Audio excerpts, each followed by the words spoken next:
గత రెండేళ్లుగా రేవంత్ సర్కార్ చేసిన ఘనకార్యమేంటో తెలుసా? అప్పుల కుప్ప. తిండికి తిమ్మరాజు, పనికి పోతరాజులా ఉంది కాంగ్రెస్ వ్యవహారం. ఈ ప్రభుత్వంలో మేతలు తప్ప చేతలు లేవు. రెండేళ్లు కాలేదు 3 లక్షల కోట్ల అప్పు తెచ్చి జనం నెత్తిన రుద్దాడు రేవంత్ రెడ్డి. పోనీ తెచ్చిన అప్పుతో ఏమైనా చేశారా అంటే జీరో. సంక్షేమం సున్నా, అభివృద్ధి అడ్రస్ లేదు. మరి పట్టుకొచ్చిన అప్పంతా ఎవరి కడుపులోకి పోయిందో గానీ జనం చేతిలో మాత్రం చిప్ప మిగిలింది.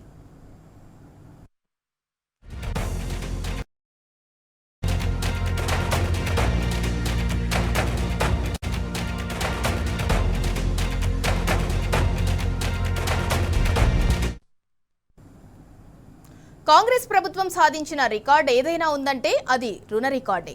రుణాల సమీకరణలో సరికొత్త రికార్డ్. గతంలో ఎన్నడూ లేని విధంగా అప్పులు చేస్తోంది కాంగ్రెస్ ప్రభుత్వం. ప్రస్తుత ఆర్థిక సంవత్సరం అంటే 2025-26 తొలి 6 నెలల్లో 45,162 కోట్ల రుణాలు తెచ్చింది ఈ ప్రభుత్వం. ఇది రాష్ట్ర బడ్జెట్లో ప్రతిపాదించిన 54,009 కోట్ల వార్షిక రుణ లక్ష్యంలో 82% సమానం.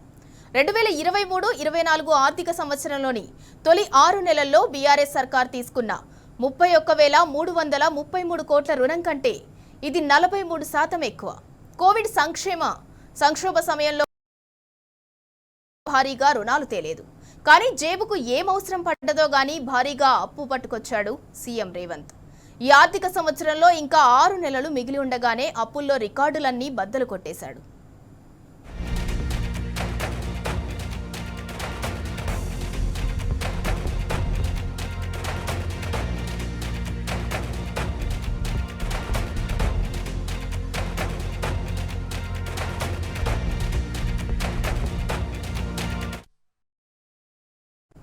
ఈ రాష్ట్రంలో రెండేళ్ల నుంచి ఇటు ఇటుక తీసి అటు కదలలేదు.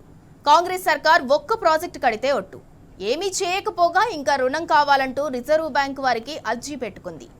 ఎందుకో మరి గత ప్రభుత్వం రాష్ట్ర రుణ పరిమితికి లోబడి ప్రజా అవసరాల మేరకు రుణాలను సేకరించింది.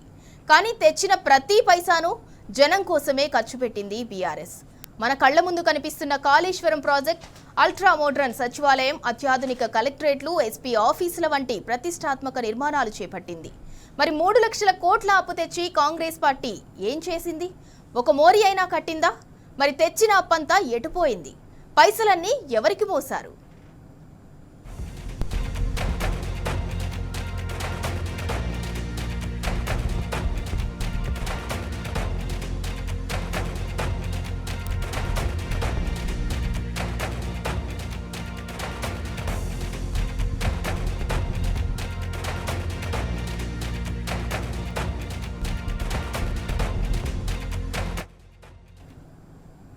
ముమ్మాటికి కాంగ్రెస్ సర్కార్ తెలంగాణను నిండా అప్పుల్లో ముంచింది.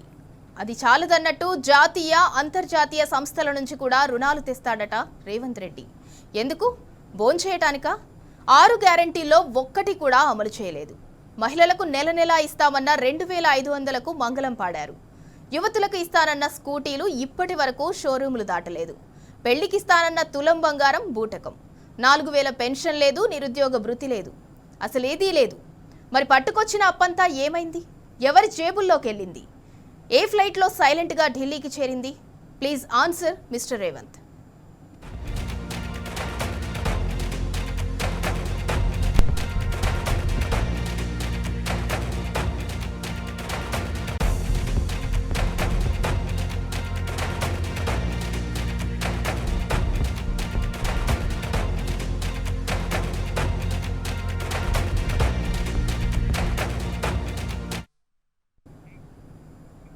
అంతేనా? తెలంగాణలో రియల్ ఎస్టేట్ రంగం కూడా కుప్పకూలింది. అప్పుడు గుంట జాగున్న ఒక భరోసా, ఎకరం ఉన్నోడు శిఖరం. కానీ ఇప్పుడు భూమి తన విలువను కోల్పోయింది. లేదు, కోల్పోయేలా చేశారు. ఎవరు? ఇంకెవరు? నేటి పాలకులు. స్థిరాస్తి రంగాన్ని అస్థిరం చేశారు. సీదా చెప్పాలంటే అస్థి పంజరం చేసేశారు. రియల్ ఎస్టేట్ ఇప్పుడొక ఎంప్టీ ఫీల్డ్. చూస్తే ఏమీ లేదు, అంతా ఖాళీ. రియల్ ఎస్టేట్ ఆఫీసులు తాళాలేసుకుని లోపల దీనంగా కుమిలిపోతున్నాయి. రైతేనా? రియల్టర్ కూడా ఉరితాడుకు వేలాడుతున్నాడు. కారణం భరోసా ఇవ్వని పాలకులు. బతుకు మీద ఆశ చచ్చిపోయింది కాదు, చంపేశారు.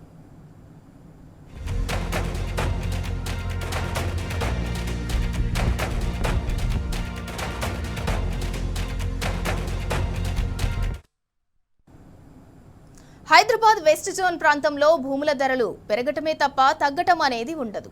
10 ఏళ్ల బీఆర్ఎస్ ప్రభుత్వంలోనే కాదు, రాష్ట్రమంతటా భూముల ధరలు పెరిగాయి. 10 ఏళ్ల పాటు దేశంలో ఎక్కడా లేని విధంగా మన రాష్ట్రంలో భూములకు డిమాండ్ వచ్చింది. మన ల్యాండ్ రేట్ల గురించి పక్క రాష్ట్రం ఏపీలో కూడా చర్చ జరిగింది. కాంగ్రెస్ ఐరన్ లెగ్ పెట్టిందో లేదో సర్వనాశనం. రియల్ ఎస్టేట్ టప్పున పడిపోయింది, పేకమేడలా కూలిపోయింది. ముఖ్యంగా వ్యవసాయ భూముల ధరలు ఘోరాతి ఘోరంగా పడిపోయాయి. కొనే నాదుడే లేడు. హైదరాబాద్లోనే వేల సంఖ్యలో అపార్ట్మెంట్లు అమ్ముడుపోయారు. Total reverse.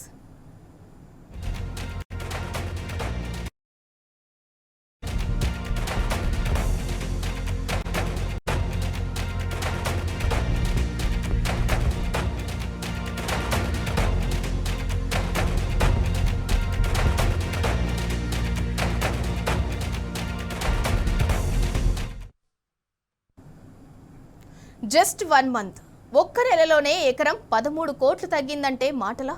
హైదరాబాద్ రాయదుర్గ్, అక్కడ భూమి హాట్ కేక్. గత నెల రాయదుర్గ్లో ఎకరం 177 కోట్లు ఉండేది, కానీ ఇప్పుడు అమాంతం 164 కోట్లకు పడిపోయింది. ఇది ఎవరి ఫెయిల్యూర్? తెలంగాణలో కాంగ్రెస్ అధికారం చేపట్టిన నాటి నుంచి రియల్ ఎస్టేట్ రంగానిది నేలచూపులే, బేలచూపులే, అంతా తిరోగమనమే. టీజీఐఐసీ భూముల వేలం ప్రక్రియే పెద్ద అనుమానంలా తయారైంది. అసలు ఒక్క నెలలోనే ఎకరం 13 కోట్లు తగ్గటం ఏంటి? అంతు చిక్కని ప్రశ్న. మొత్తానికి తెలంగాణను దివాలా తీయించడానికే కంకణం కట్టుకుంది కాంగ్రెస్. లంకెబిందెల కోసం వచ్చిన కేటుగాళ్లు సర్వం దోచేస్తున్నారు.